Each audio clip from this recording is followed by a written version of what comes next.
అధ్యాయం 4వ అధ్యాయం 32వ వచనం నుండి చూడండి. 32వ వచనం నుండి.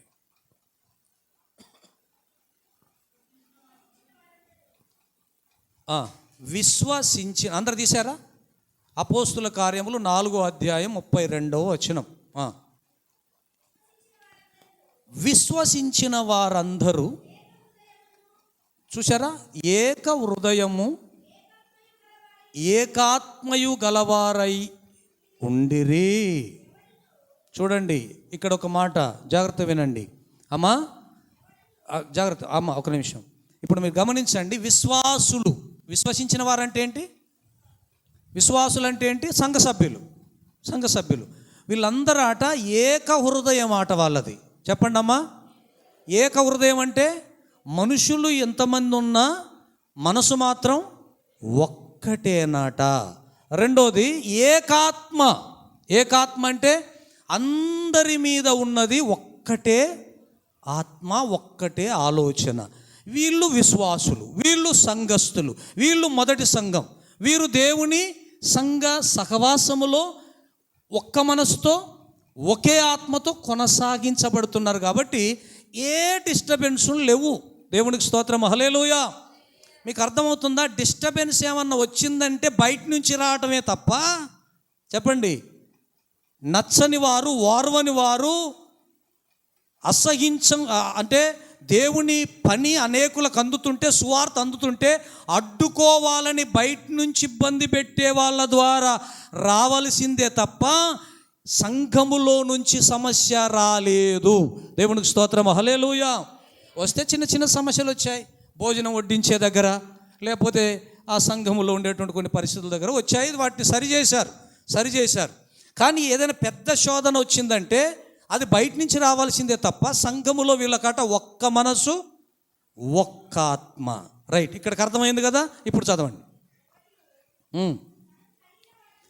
ఎవడును తనకు కలిగిన వాటిలో ఏదియు తనదని, ఇక్కడ ఉంది అసలు కథ. దేవునికి స్తోత్రం, హల్లెలూయా. ఎవడును, చెప్పండి, ఎవరును తనకు కలిగిన వాటిని తనదని అనుకోలేదాట. అంత గొప్ప భక్తికి వాళ్ళు ఎదిగారు. దేవునికి స్తోత్రం, హల్లెలూయా.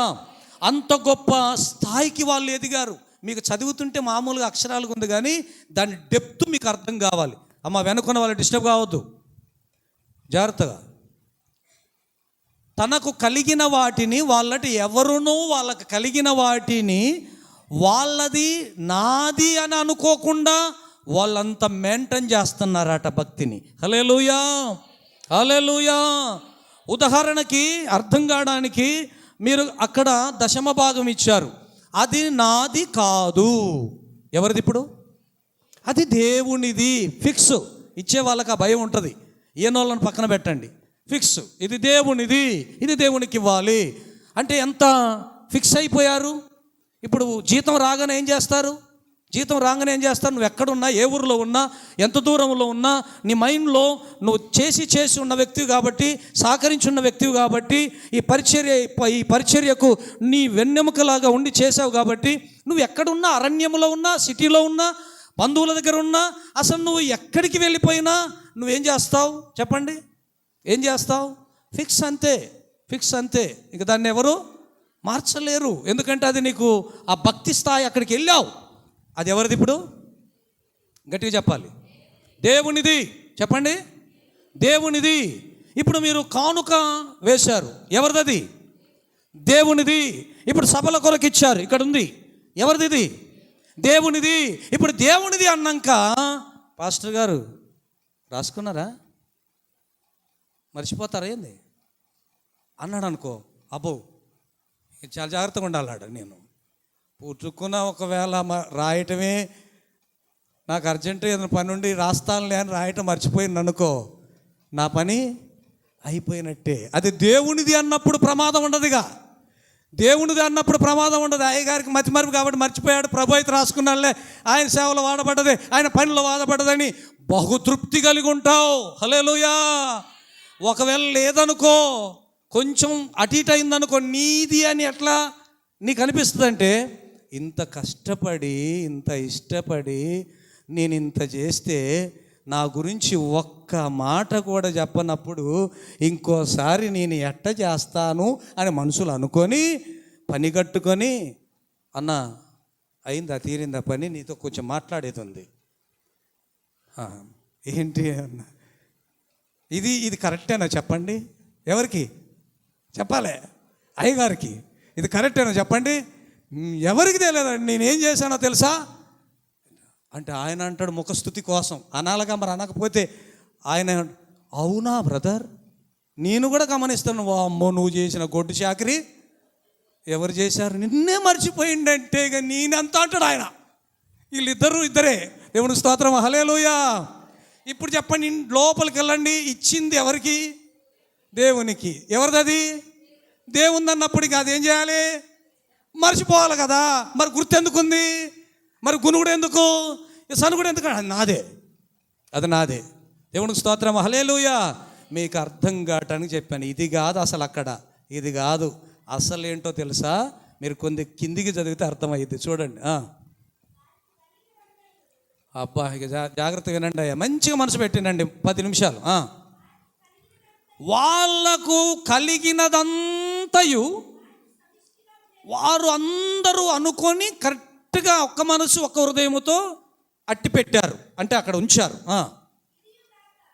మళ్ళీ ఇదిగాక అంటే ఏంటమ్మా, ఏమా స్త్రీలు ముందున్నవారు, ఇదిగాక అంటే ఇంకోటి కూడా చేశారని అర్థం, అంతేగా.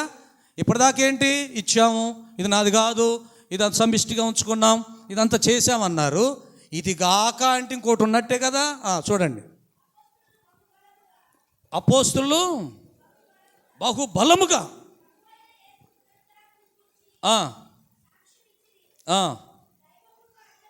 చూశారా, ఒక్క పని కాదు, ఇవ్వటమే కాదట, సువార్త విషయంలో కానీ, పరిచర్య విషయంలో కానీ, వాక్యంలో కానీ, ప్రార్థనలో కానీ వాళ్ళు బలంగా ఉంటారు. వాక్యానికి దూరంగా ఉండరు, గుడికి దూరంగా ఉండరు, సహవాసానికి దూరంగా ఉండరు. అన్నీ చేస్తూ మళ్ళీ పర్సనల్గా సంఘ డెవలప్మెంట్ కొరకు వాళ్ళు అన్నీ ఎఫర్ట్ పెడుతూ, సమయం పెడుతూ, శక్తిని పెడుతూ, డబ్బును పెడుతూ, మళ్ళీ వాళ్ళ వంతు ప్రార్థన చేస్తూ, ఇంత చేస్తూ సహకరిస్తున్న వీళ్ళందరూ ఎలా ఉన్నారో తెలుసా, అందరి మీద చెప్పండి, అందరి మీద చదవమ్మా, అందరి మీద దైవ కృప అందరి ఎడల అమ్మా అధికముగా, గట్టిగా చప్పట్లు కొట్టండి, హల్లెలూయా. ఎవరి కృప, ఎవరి కృప, దేవుని కృప. ఎవరి కృప, ఎవరి కృప, దేవుని కృప. ఎవరి మీద, ఎవరి మీద, అందరి మీద. కొందరి మీద, అందరి మీద. ఏం సంఘం అండి, ఏం సంఘం అండి, ఆది సంఘం. అందరి మీద దేవుని అభిషేకం, అందరి మీద దేవుని ఆత్మ, అందరి మీద దేవుని కృప. దేవునికి స్తోత్రం, హల్లెలూయా. సంఘం అంతా దేవుని కృపకు పాత్రులయ్యారంటే 99% డిస్టర్బెన్స్ చేసేవాళ్ళు లేరు, సహకరించే వాళ్ళే ఎక్కువ, హల్లెలూయా. ఇప్పుడు జాగ్రత్తగా వినండి, అననీయ సప్పీరా తెలుసు కదా. ఇంత పవర్ఫుల్ సంఘములో, ఇంత న్యాయంగా జరుగుతున్న ఈ సంఘములో, ఇంత దేవుని కృపలు వర్ధిల్లుతున్న ఈ సంఘములో మరి ఒక్కరన్నా సైతానుకు చెప్పండి, ఇంత తీవ్రంగా, ఇంత అధికంగా, ఇంత శక్తి కలిగిన సంఘంగా కొనసాగుతుంటే డిస్టర్బెన్స్ అయితే లేదు, కానీ సైతానుకు ఒక్కలన్నా ఉండొద్దా అని మనకే బాధ అనిపించేటట్టు ఒక్క ఫ్యామిలీ ఉంది దాంట్లో. ఎవరు? ఇంత పర్ఫెక్ట్ సంఘములో అననీయ సప్పీరా, వాళ్ళు కూడా మంచోళ్ళే అమ్మ, వాళ్ళు కూడా మంచోళ్ళే. కానీ ఇప్పుడు అంశానికి తగ్గట్టుగా, చెప్పే మాటలకు తగ్గట్టుగా, అప్పటిదాకా దేవుడే లోకం వాళ్ళకి, దేవుడే ప్రాణం వాళ్ళకి, వాళ్ళేమో మొదటి నుంచి చెడిపోయిన వాళ్ళు కాదు. కానీ ఎప్పుడైతే డబ్బు చూశారో జబ్బు పెరిగింది, హల్లెలూయా, హల్లెలూయా. ఇప్పుడు ఈ పై మాటకు రండి, పై మాటకు రండి. సంఘమంతా 99 కుటుంబాలు, 99% దేవుడే, దేవుడే, దేవుడే, దేవుడు లేకపోతే నేను లేను, దేవుని కృప లేకపోతే నేను లేను అని అన్ని విషయాల్లో సహకరిస్తున్న వాళ్ళందరి మీద ఏముంది? దైవ కృప, దైవ కృప, దేవుని ప్రేమ, దేవుని సహాయం వాళ్ళందరి మీద ఉంటుంటే అందరితో కరెక్ట్గా కొనసాగుతున్న ఒక్క కుటుంబం డిస్టర్బ్ అయింది. జాగ్రత్త వినండి, ఒక్క కుటుంబం ఎందుకు డిస్టర్బ్ అయింది? డబ్బు దగ్గర. దేవునికి స్తోత్రం, హల్లెలూయా. మీరు గమనించండి, ఇక్కడ డిస్టర్బెన్స్ రాకుండా ఉండాలంటే ఒక కోడ్ ఉంది. ఆ కోడ్ ఏంటంటే ఇందాక చదివాం కదా, మనకు కలిగినది ఏదైనా ఈ భూమి మీద మనది కాదు అనుకుంటే ఇక సమస్య లేదు. హల్లెలూయా. సమస్య ఎప్పుడు వస్తుందో చెప్పండి? నాది, నేను, నా సామ్రాజ్యం, నా కుటుంబమే బాగుండాలి అనే స్వార్థం మనిషికి ఎప్పుడైతే బాగా ముదిరిపోద్దో ఎదుటి కుటుంబానికి ఏమైనా ఏ కీడైనా చేస్తాడు. తను క్షేమంగా ఉండాలనుకున్నప్పుడు తన వ్యాపారానికి అడ్డొస్తున్న వ్యాపారాన్ని, జాగ్రత్త వినండి, తన వ్యాపారానికి అడ్డొస్తున్న వ్యాపారాన్ని ఎట్లయినా పాడు చేయగలుగుతాడు. అందుకే మీరు గమనించండి, ఇప్పుడు సమస్య ఎక్కడ వస్తుంది చెప్పండి? సమస్య ఎక్కడ వస్తుంది? తిండి దగ్గర, బట్ట దగ్గర, సంపాదన దగ్గర, బంగారం దగ్గర, వెండి దగ్గర, గెట్ల దగ్గర. ఆ ఇంటికి గెట్లు ఉంటాయి కదా, గెట్ల దగ్గర, నలుగురు కలిసి కాంట్రాక్ట్ చేస్తారు కదా పంచుకునే దగ్గర. ఈ సమస్య అంతా ఎక్కడ వస్తుంది చెప్పండి? డబ్బు, తిండి, ఇదే కదా, రెండింటిలోనే వచ్చే సమస్య. ఈ సమస్య మొదటి సంఘంలో, మనం ఇప్పుడు అనుకుంటున్న సంఘంలో లేదు. ఎందుకని? వాళ్ళందరి మనసులో ఒకటే ఉంది, వచ్చేటప్పుడు నేనేమి తీసుకొని రాలేదు, వెళ్ళేటప్పుడు నేనేమి తీసుకుని వెళ్ళను, మధ్యలో వచ్చిందంతా ఆయన ఇచ్చిందే నాది కాదు అని పర్ఫెక్ట్గా నమ్మారట. హల్లెలూయా, హల్లెలూయా. అందుకే మీరు గమనించండి, అలెగ్జాండర్ చక్రవర్తి తెలుసు కదా, ఎంతమందికి తెలుసు? అలెగ్జాండర్ గారు తెలుసు కదా, రాజ్యాలు వెళ్ళారు. ఇప్పుడు లేరులేండి, మట్టిలో కలిసిపోయారు కదా తరాలకు ముందే.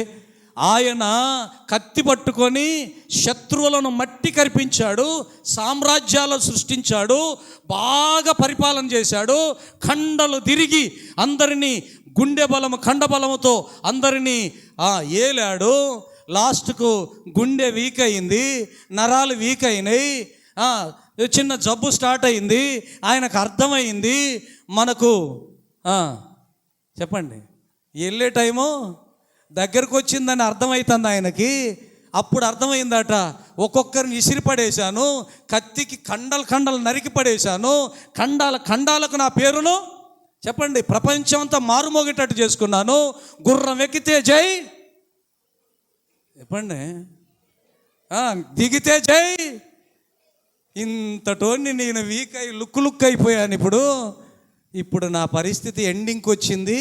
చెప్పండి శుభం కార్డు పడే టైం వచ్చింది అని అనుకొని అప్పుడు ఆయన తీవ్రంగా, జాగ్రత్తేనండి, తీవ్రంగా ఆలోచించిండట.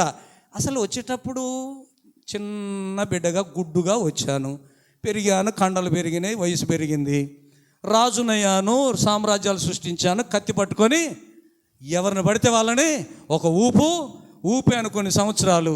ఇప్పుడు కత్తి కూడా లేపే శక్తి నా చేతికి లేదాయే. పోయే టైం దగ్గరికి వచ్చిందని క్లియర్గా అర్థమవుతుంది.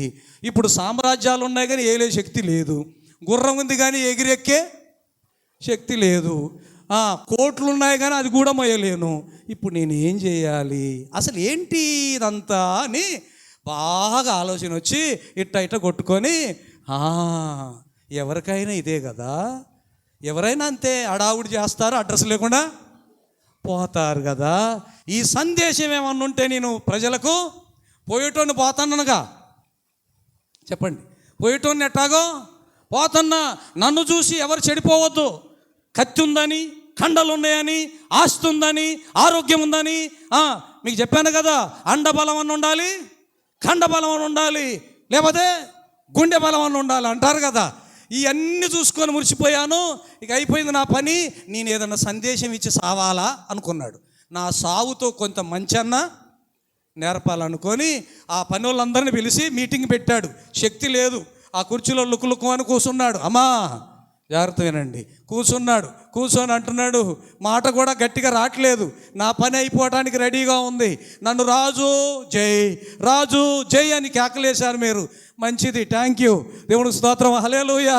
మీరందరూ నన్ను రాజులాగా గౌరవించారు, వందనాలు మీకు. కానీ నేను పోయే టైం దగ్గరికి వచ్చింది కాబట్టి మీకు ఒక ముఖ్యమైన విషయం నేను చెప్తానన్నాడు. చెప్పండి సార్ అని దగ్గరకు వచ్చారు. ఆ మాట, ఎందుకంటే నాకు స్పష్టంగా మాట రావట్లేదు కాబట్టి గత జాగ్రత్తగా వినండి రా నాయనా, ఎందుకంటే మైకులు లేవు కదా అప్పుడు అని అడిగాడు. అడిగితే అందరి దగ్గరికి వచ్చారు వింటుంటే. అప్పుడు చెప్పాడు, నేను చనిపోవడమా గ్యారంటీ. గ్యారంటీలలో కొన్ని గ్యారంటీలు ఉంటాయి కదా, గ్యారంటీ మనకు కూడా ఉంది. గ్యారంటీ చెప్పండి, గ్యారంటీ. దేవునికి స్తోత్రం, హల్లెలూయా. ఖచ్చితంగా గ్యారంటీ. ఆయన చెప్పి ఏమన్నాడు తెలుసా? జాగ్రత్త వినండి. నేను చనిపోయిన తర్వాత నాకు ఒక పెట్టె చేయండి అన్నాడు. ఏమన్నాడు? అమ్మ నిర్మలమ్మ గారు, పెట్టె చేయండి అన్నాడు. పెట్టె చేస్తామయ్యా. నీకు పెట్టె చేయకపోవటం ఏంటి, బంగారపు పెట్టె చేస్తామయ్యా అన్నారు. ఎవరు? నువ్వు మామూలుడు అయ్యా, మంచి పెట్టె, ఖరీదైన పెట్టె, కాస్ట్లీ పెట్టె చేస్తామయ్యా అన్నాడు. కాస్ట్లీ కాదురా నాయన, నేను చెప్పేది వినండి అన్నాడు. ఏంటయ్యా అంటే, దానికి 2 రంధ్రాలు పెట్టండి రా అన్నాడు. ఏం పెట్టాలంట? పెట్టె చేసి. ఎక్కడయ్యా? మొహం గడపట్టానుకా? ఎందుకంటే నువ్వు పెద్దోడివి కదా, నేను చూడాలంటే మరి నేను చూడటానికి రాజులు వస్తారు, పెట్టె మూసేసిన తర్వాత మళ్ళీ కనపడవు కదా, ఇక్కడ పెట్టమా అయ్యా అన్నాడు. అక్కడ కాదురా, తొందరపడకండి, ఈ చెయ్యికేలు ఒకటి పెట్టండి, ఈ చెయ్యికేలు ఒకటి పెట్టండి. లోపలికి పోయిన తర్వాత నా చెయ్యి ఏం కాదు, సచ్చినాక ఇరవండి, ఏం కాదు, అల్ల నుంచి పెట్టండి, ఇలా నుంచి పెట్టండి, చేతులు 2 బయటికి పెట్టండి, మూత మూసేయండి, నా ముఖం ఏడుకు కావాలా. దేవునికి స్తోత్రం, హల్లెలూయా. మూత మూసేయండి, నా ముఖం ఏడుకు కావాలా. మూత మూసేసి 2 చేతులు బయటకు ఇట్ట ఊగుతూ ఉంటాయి. ఎట్టా? ఆ పెట్టెను ఇట్ట ఊగుతూ ఉంటాయి. 4 మొయ్యండి. ఏం చేయాలి? 4 మొయ్యండి. ఇదే ఇటు అంటూ ఉంటుంది. నిర్ణీళ్ళకి తినవు ఇట్నే ఉంటుంది. మొత్తానికి చేతులు అయితే బయటకు ఉండాలన్నాడు. సార్, విచిత్రమైన కోరికలాగా అనిపించింది వాళ్ళకి. సార్ ఓకే సార్ అన్నారు. ఎందుకంటే అనాలిగా మరి. ఓకే సార్, అయితే ఇంకోటి కూడా ఉందిరా నాయన, ఆగండి రా, ముందు ఒక గుంపు ఉండండి రా. జాగ్రత్త వినండి, ముందు ఒక గుంపు ఉండండి. ముందు గుంపేమో మన రాజుగారు రాజ్యాలను వెళ్ళాడు కదా, కత్తి పట్టుకొని ఒక్కొక్కరిని మట్టి కల్పించాడు కదా, శత్రువులు దడ ఆడించాడు కదా. జాగ్రత్త వినండి అమ్మ, ఈ రాజుగారు వచ్చేటప్పుడు ఏమి తేలేదా హో అనండి ముందున్న గుంపు. వెంటనే అనుకున్న గుంపు అందుకొని ఏమనాలో తెలుసా? రాజుగారు అయినా, రాజ్యాలు వెళ్ళినా, కత్తి పట్టుకొని గుర్రం ఎగిరెక్కినా ఏమి పోయేటప్పుడు ఏమి తీసుకోవట్లేదు అహో అనాలట, ఈ చేతులు చూపించుకుంటా. దేవునికి స్తోత్రం, హల్లెలూయా. ఇది నిజమా కాదా చెప్పండి, నిజమా కాదా? అంబానీ పోయినా, అనిల్ అంబానీ పోయినా, జాగ్రత్త వినండి అమ్మా, అనిల్ అంబానీ పోయినా, బీద వ్యక్తి పోయినా ఒంటి మీద సొక్కా కూడా మనతో రాదమ్మా. దేవుడు రాదంటే మీరు ఇంత తెలివి కలిగి చచ్చిపోయిన తర్వాత స్నానం చేయించి పట్టు వస్త్రాలు కట్టరా అంటే మురిగిపోయిన శరీరానికి ఎన్ని చుడితేంది అది కిందనేనా. దేవునికి స్తోత్రం, హల్లెలూయా. ఎక్కడమ్మా? గంధపు చెక్కల్లో కాలబెట్టాడు సార్ని, అయిందా? బూడిదే. ఇది కాదు అసలోడు వీడు కాదు. అందులో ఉండి హైదరాబాద్ తీసుకెళ్ళి, అమెరికా తీసుకెళ్ళి, లండన్ తీసుకెళ్ళి, ఊరంతా తిప్పి, అక్కడ తిప్పి, ఇక్కడ తిప్పిండే. లోపల ఎవడాడు? ప్రాణం. ఆ ప్రాణం ఎవరిది అనుకుంటున్నారు? ఆ డ్రైవర్ ఎవరిని పెట్టాడు అనుకుంటున్నారు? దేవునికి స్తోత్రం చెప్పండి, హల్లెలూయా. ఇది బండి అండి, ఇది రెండు కాళ్ళ బండి. ఈ 2 కాళ్ళ బండి నడవాలంటే లోపట ఆయిల్ ఉండాలి, లోపల బలం ఉండాలి, లోపల బీపీ కరెక్ట్గా ఉండాలి. బిడ్డ పోయింది కదా కూర్చోలేక, బీపీ షుగర్ అన్నీ కరెక్ట్గా ఉండాలి, అన్నీ కరెక్ట్గా పడుతూనే ఉండాలి, అన్నీ అరగాలి, అన్నీ బాగుండాలి. ఎముకలు అరిగితే వాళ్ళ కుంటుడయిద్ది, పంచర్ అన్నట్టు. దేవునికి స్తోత్రం, హల్లెలూయా. ఇవన్నీ సరిగ్గా ఉంటే బండి నడుతుందమ్మా. అయినా సరే 2 కాళ్ళు పోయినా, 2 చేతులు పోయినా వాళ్ళకి ఏమనిపిస్తుందో చెప్పండి? బతకాలని ఉంటుందా, ఉండదా? ఈ ప్రాణాన్ని దేవుడు తీసేసుకున్నాక ఈ శరీరం దేనికి చెప్పండి? దేనికి? ఇదండి సత్యం. ఇప్పుడు చెప్పండి, సంఘానికి కూడా ఈ జ్ఞానం లేదు. ఏంటి? ఏమి తిందుమా, ఏమి త్రాగుదుమా, ఏమి ధరించుకుందుమా, ఏమి దాచుకుందుమా అనే ఉద్దేశంతో బ్రతుకుతున్నారు తప్ప ఇది దేవుడిది, ఇది దేవుడిచ్చాడు, దేవుని కృప, దేవుని దయ, అసలు నేనే దేవుని దయ, నా ప్రాణమే దేవుని దయ. ఇక నాకు ఈ భూమి మీదకి వచ్చినాక కొనుక్కున్న ఇల్లు ఉందే, కొనుక్కున్న వాహనం ఉందే, కొనుక్కున్న ఆహారం ఉందే, ఇదంతా నా దేవుడు నాకు ఇచ్చింది. మధ్యలో ఇది నేను ఆయనకు వందనాలు చెప్తూ అనుభవిస్తా. వెళ్ళేటప్పుడు నాతో ఏది రాదు. కాబట్టి ఇది ఎవరిది? చెప్పండి, ఇది ఎవరిది? నాది కాదు. ఎవరిది? దేవునిది. దేవుని స్తోత్రం చెప్పండి. హల్లెలూయా, హల్లెలూయా. ఇక్కడ మీరు తర్వాత చదువుకోండి, టైం లేదు. బర్నబా అనే ఒక వ్యక్తి ఉన్నాడు. బర్నబా అనే ఒక వ్యక్తి ఉన్నాడు. ఈ బర్నబాకు పొలం ఎక్కువ ఉంది, ధనం ఎక్కువ ఉంది. ఈ అపోస్తుల సంఘంలో ఉన్న వాళ్ళందరూ ఏం చేస్తున్నారంటే, దేవుని పరిచర్యకి ఏం చేస్తున్నారంటే, జాగ్రత్త వినండి, అక్కడ మీరు తర్వాత చదువుకోండి. వాళ్ళు ఏది ఇవ్వాలన్నా పొలాలు అమ్మి అది చేసి ఇది చేసి అలా అమ్మగలిగిన స్టేజ్కి, ఇవ్వగలిగిన స్టేజ్కి, పెట్టగలిగిన స్టేజ్కి ఎప్పుడు వచ్చారు? ఎందుకు వచ్చారు చెప్పండి? ఇది నాది కాదు, మధ్యలో వస్తే దేవుడిచ్చాడు, దీంట్లో నుంచి నేను ఎంత చేసినా, దీంట్లో నుంచి ఎన్ని చేసినా నా దేవునికే మహిమ రావాలి తప్ప నాకు ఘనత రాకూడదు. ఉన్నన్ని రోజులు దేవుడు నాకు ఇక్కడ మధ్యలో వచ్చిన నాకు ఇచ్చాడని వాళ్ళు భావించి నిర్ణయించుకున్నారు. కాబట్టి ఏదైనా దేవుని కొరకు చేయగలుగుతున్నారు. దానిలో బాగా ఆస్తిపరుడు ఉన్నాడు. ఎవరు? బర్నబా. వాళ్ళందరూ తీసుకొచ్చి అపోస్తుల పాదాల దగ్గర పెడుతున్నారు. యాక్చువల్గా దేనికి, ఎవరికి ఇవ్వాలి? దైవజనుడి చేతికి ఇవ్వాలి. ఇందాక నాకు చేతికి ఇచ్చారు కదా, చేతికి ఇవ్వాలి. కానీ వాళ్ళు ఏం చేస్తున్నారంటే, వాళ్ళ భక్తి ఎంత పీక్ స్థాయికి పోయిందంటే, డబ్బు ఇచ్చేటప్పుడు మనం తగ్గించుకోవాలనేది వాళ్ళది. అమ్మా, డబ్బు ఇచ్చేటప్పుడు తగ్గించుకోవాలి, గర్వం రాకుండా ఉండటానికి. ఎందుకంటే డబ్బు అన్నిటికీ ముప్పు, ధనము సమస్త కీడులకు మూలం. కాబట్టి ఆ డబ్బు నాకు జబ్బుగా ఉండకూడదు, ఇది ఇస్తున్న గర్వం నాకు రాకూడదని చేతికిచ్చినా తగ్గింపే, దాంట్లో ఏం లేదు. కానీ వాళ్ళు అధికంగా అపోస్తుల పాదాల దగ్గర పెట్టారట. తర్వాత మీరు గమనించండి, ఈ బాగా ఆస్తున్న ఆయన కూడా అపోస్తుల పాదాల దగ్గర పెట్టాడు. ఇదంతా చేయగలిగారంటే అర్థం ఏంటో తెలుసా? నాది కాదు, ఆయనదే. దేవునికి స్తోత్రం, హల్లెలూయా. ఇక చివరిగా మీకు ఒక మాట, నేను జనరల్గా మీకు తెలిసిన మాట కాబట్టి చెప్తున్నాను. యోబు ఆస్తంతా పోయిన తర్వాత, అమ్మా, యోబు ఆస్తంతా పోయిన తర్వాత, శత్రువులు పాడు చేసిన తర్వాత, ఆరోగ్యమంతా పాడైపోయిన తర్వాత, ఒళ్ళంతా కుర్పులతో, గాయాలతో, పచ్చి పుండ్లతో, చీమి రక్తముతో, వాసనతో బాధపడుతుండగా ఎక్కడున్నాడా? అని ఇంట్లో ఉన్నాడా? ఎక్కడున్నాడమ్మా? బూడిదలో కూర్చున్నాడు, ఆరు బయట కూర్చున్నాడు, వాకిట్లో కూర్చున్నాడు, రోడ్డు మీద కూర్చున్నాడు. ఆ బూడిద పోసుకుంటున్నాడు. చెప్పండి ఎందుకని? ఆ గాయాలకు, ఆ బాధకు తట్టుకోలేక పోసుకుంటున్నాడు. ఎందుకని? ఆ తిమ్మిరి మీద కొస్త ఆగుద్ది, ఆ మంట ఆగుద్దని పోసుకుంటున్నాడు. అప్పుడు అక్కడికి స్నేహితులు వచ్చారు. మీకు తెలుసు, వాళ్ళనే మాటలు వాళ్ళు అన్నారు, బయట నుంచి అనేవాళ్ళు బయట నుంచి అన్నారు. మీరు గమనించండి, భార్య వచ్చింది అక్కడికి. ఎవరు? బయట వాళ్ళు అంటే ఏమో అండి, భార్య వచ్చింది. భార్య వచ్చి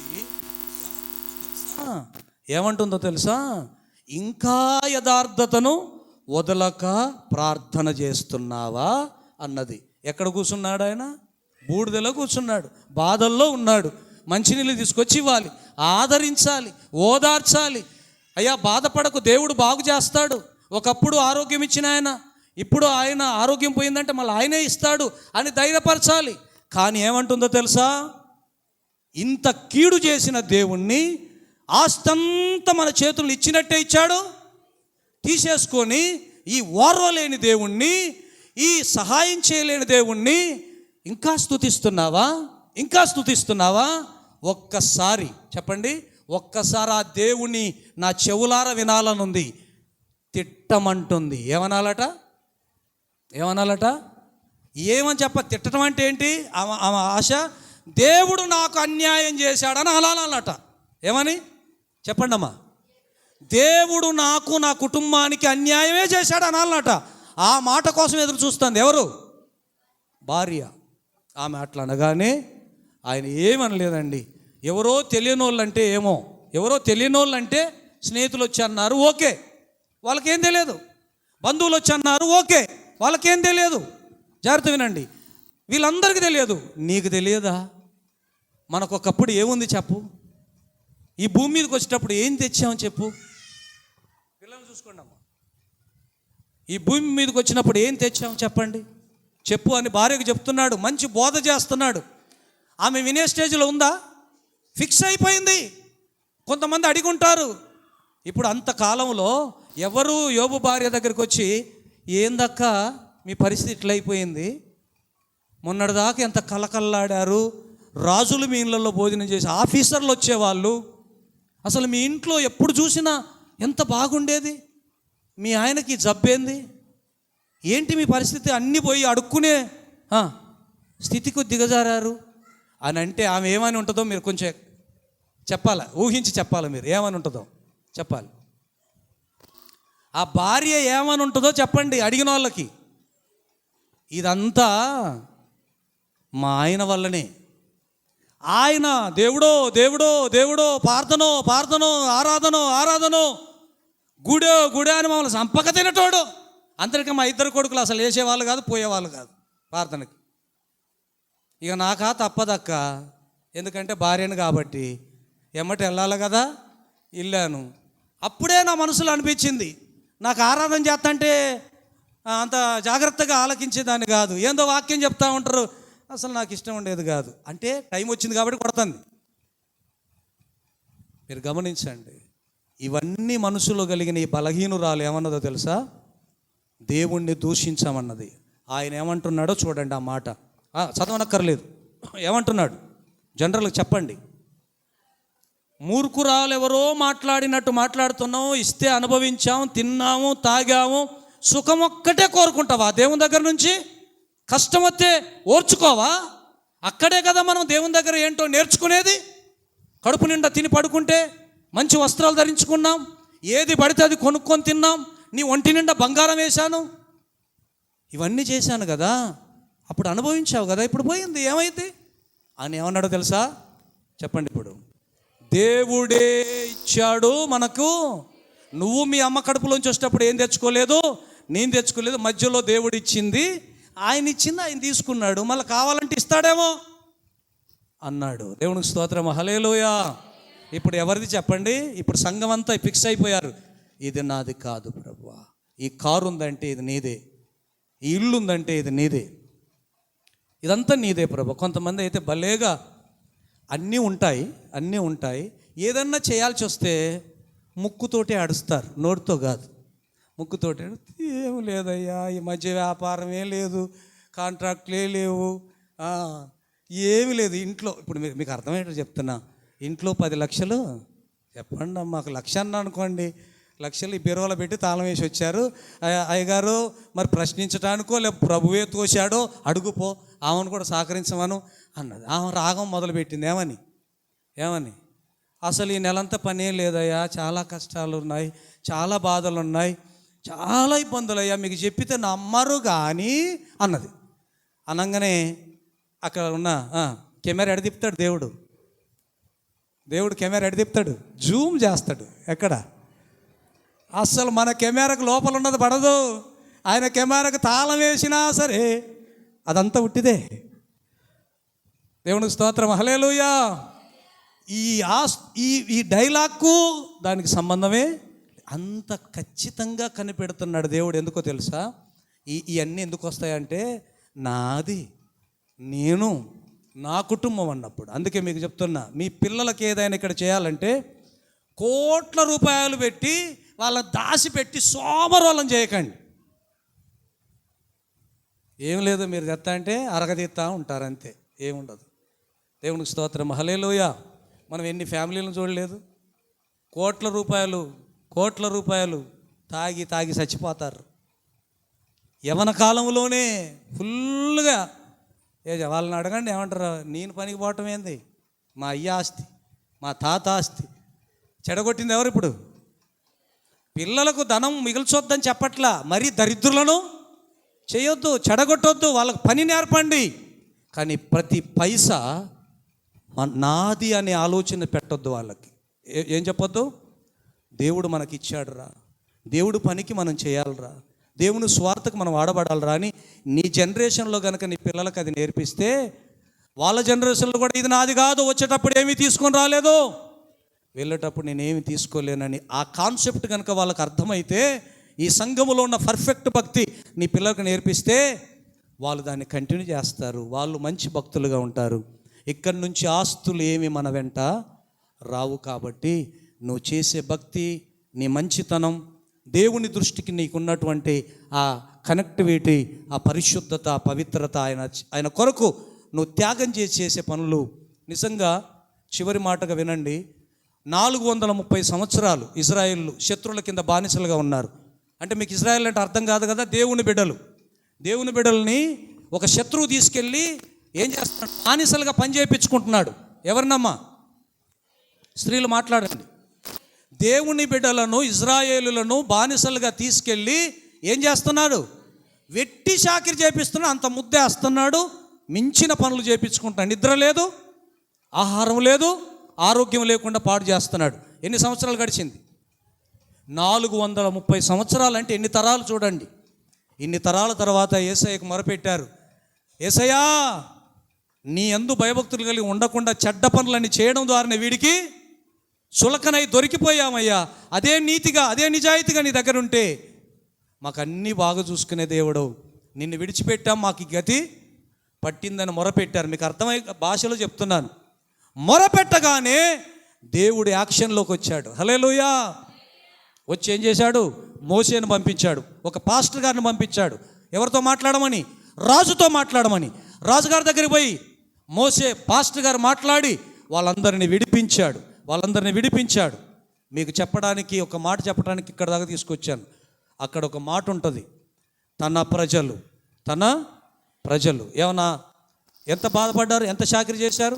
తన ప్రజలనట ఆ శత్రు చేతుల్లో నుంచి బయటికి తీసుకొచ్చేటప్పుడట వెండి బంగారాలతో తీసుకొచ్చాడట. గట్టిగా చప్పట్లు కొట్టండి. కొంతమందికి అర్థం కాదు. ఏమర్థం కాదు? బీదలైన వారు మీరు ధన్యులు, పరలోక రాజ్యం మీది అనంటే మనం బీదలుగా ఉండటమే ఆయనకి ఇష్టమా? మనం తిండి లేని వాళ్ళగా ఉండటం ఆయనకి ఇష్టమా? కాదు. నువ్వు అభివృద్ధి చెందాలి, నీ పిల్లలు వర్ధిల్లాలి, నువ్వు ఉన్నత స్థాయికి పోవాలి, నువ్వుకున్న దాంట్లో చిన్నగా సర్దుకుంటూ డెవలప్ చేసుకోవాలి, నువ్వు గొప్పవాళ్ళు కావాలన్నదే ఆయన ఉద్దేశం. లేకపోతే అంత బానిసత్వం నుంచి బయటకు వచ్చే వాళ్ళకు వెండి బంగారాలతో ఎందుకు తీసుకొచ్చాడని అది ఎందుకు మెన్షన్ చేయాలి? నా పిల్లలు అనాథలుగా ఉండొద్దు, నా పిల్లలు బీదలుగా ఉండొద్దు, నా పిల్లలు చేతి పని ఆశీర్వదించాలి, వాళ్ళ వ్యాపారాన్ని ఆశీర్వదించాలి, వాళ్ళ పని అంతటిని దీవించి ఒక స్థితికి తీసుకెళ్ళాలి వాళ్ళ పిల్లల్ని. దీనితో పాటు ఫాలో కావాల్సింది ఏంటంటే, లేకపోయినా సరే, ఉన్నా సరే, ఉన్నదే అని ఉంటే అది నాది కాదు, నా దేవుడిచ్చింది అనే మైండ్తో సంపాదించాలి. అంతేగాని నేను వెళ్ళిపోతున్నాను. మీకు చెప్పానుగా చాలాసార్లు, ఒక ఆయనకు గేదె పోయిందట. ఏం పోయిందట చెప్పండి అమ్మా. గేదె అంటే మామూలు గేదె అన్నట్టు చూస్తుంటారు. గేదె అంటే ఎంత అనుకున్నారు? ఇప్పుడు ఎంత కాస్టో తెలుసా మీకు? గేదె ఎంత ఉంటుందమ్మా? అమ్మా వేలు కాదమ్మా, లక్షల్లో ఉన్నాయి. ఇప్పుడు లక్షల్లో ఉన్నాయి. గేదె పోయిందట. ఈయన నక్కపికి పట్టిండు ఓనర్. ఎవరు? గేదెను పోగొట్టుకున్న ఆయన మంచాన పడ్డాడు. అప్పటికే బీపీ, అప్పటికే షుగరు, అప్పటికే నుండి పిల్లల నోటి దగ్గరకు వచ్చిన పాలిచ్చే గేదె పోయింది కదా అని పాస్టర్ గారిని పిలుచుకురమ్మన్నాడట.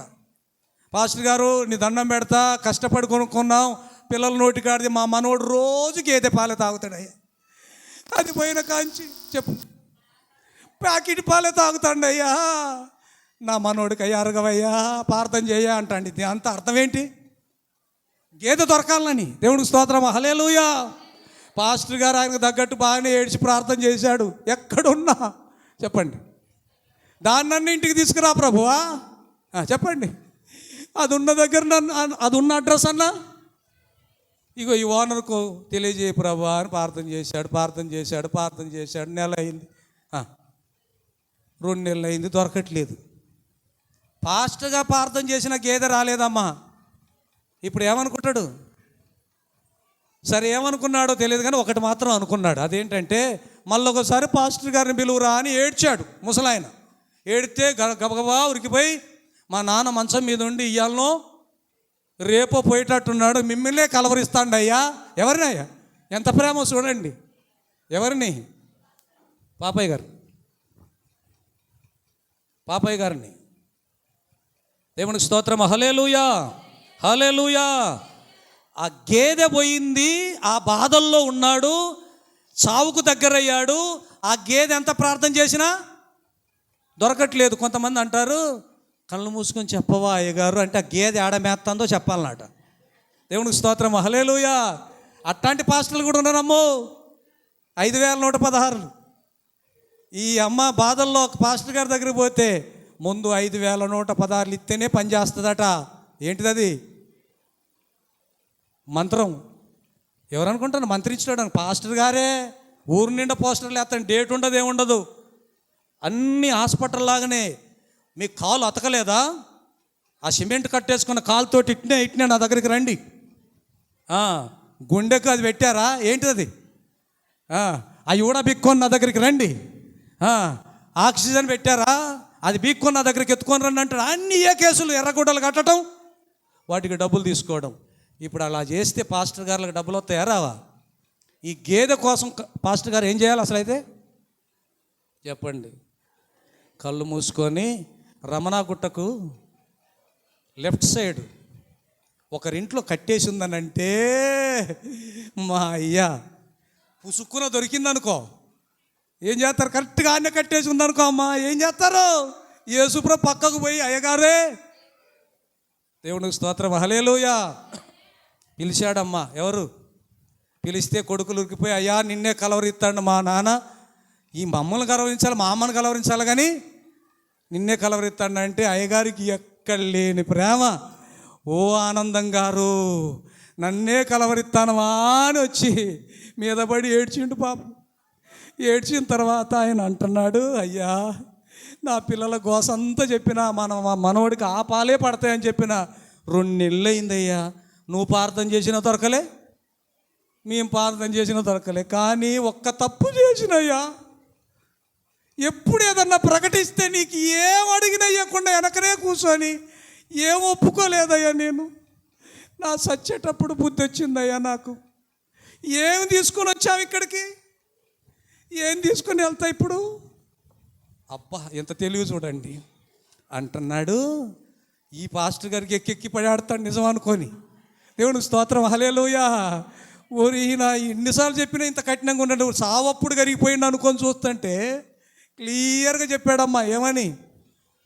అయ్యా 1,00,000 రూపాయల గేదె, లక్షణంగా పాలిచ్చే గేదె ఇక దొరకదు అనుకున్నాం, మేము కూడా వదిలేసుకున్నాం. కానీ అయ్యా ఒకవేళ దొరికితే, అయ్యా ఒకవేళ ప్రార్థన ఫలించి 2వ నెలలో 3వ నెలలో ఆ లోపు నేను ఉంటానో పోతానో, దొరికితే అయ్యా నా కొడుకులకు నా మనవళ్ళకు ప్రార్థన చేసి ఇయ్యయ్యా.